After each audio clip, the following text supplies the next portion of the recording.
আমরা সিলেট বিভাগের দুইটা জেলা, সিলেট জেলা এবং সুনামগঞ্জ জেলার পাথর কোয়ারি বিষয়ে একটা মিটিং করেছি। এখানে পরিবেশ সংরক্ষণ করে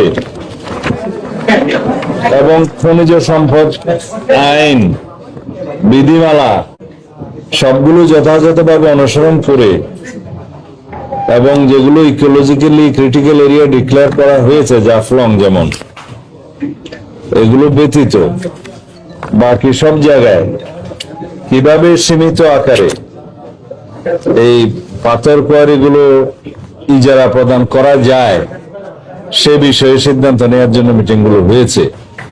এখানে বিভাগীয় কমিশনার সিলেট আহ্বায়ক করা হয়েছে, আর দুই জেলার সিলেট এবং সুনামগঞ্জ জেলার জেলা প্রশাসক এবং উভয় জেলার খনিজ সম্পদ মন্ত্রণালয়ের পরিবেশের যে প্রতিনিধি, পানি সম্পদ মন্ত্রণালয়ের প্রতিনিধি, জিওলজিক্যাল সার্ভের উপরে বাংলাদেশের একজন অধ্যাপক শাহজালাল বিশ্ববিদ্যালয়ের প্রতিনিধি থাকবে এবং মিনারেল রিসোর্সেস মিনিস্ট্রির একজন ডাইরেক্টর এই বিষয়ে সেখানে সদস্য থাকবে এবং কমিটি প্রয়োজনে আরো এক্সপার্ট যদি কোঅপ্ট করতে চায় সে সুবিধা রাখা হয়েছে। তারা বসে ফিজিক্যালি স্পট গুলো দেখে যে নদীগুলো সিলট্রেট হয়ে যাচ্ছে ইন্ডিয়া বাংলাদেশ বর্ডারে, যেখানে ওয়াটার ব্যারিকেড হয়ে যাচ্ছে, পাথর এবং বালি জমা হয়ে, সেগুলো পরীক্ষা করবে। আর যে সমস্ত জায়গায় নদী ভাঙ্গনের কারণে আমাদের সীমান্ত পরিবর্তন হয়ে যাচ্ছে সেটা পরীক্ষা করবে।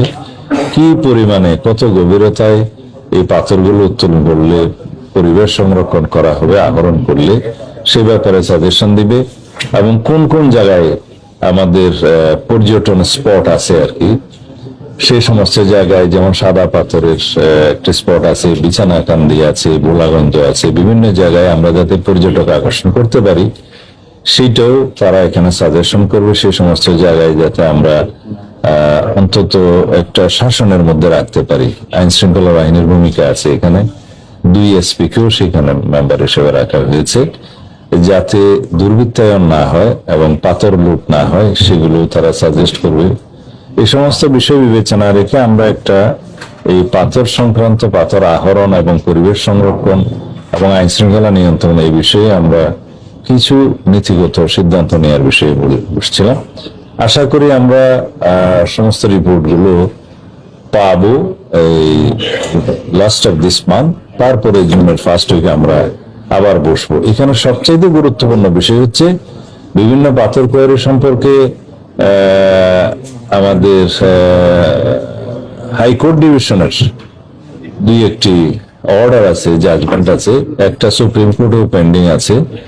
আর অন্যান্য পর্যায়ে যদি কোনো মামলা থাকে সেই বিষয়ে 2 জেলা প্রশাসক সমস্ত মামলাগুলোর বিষয়ে অ্যাটর্নি জেনারেল অফিস থেকে তারা তথ্য সংগ্রহ করবে, ল মন্ত্রণালয়, আইন মন্ত্রণালয়ের সাথে যোগাযোগ করে এই মামলাগুলো নিষ্পত্তির জন্য ব্যবস্থা নেবে এবং তার অগ্রগতি কি হলে আমাদেরকে পরবর্তী মিটিং এ জানাবে।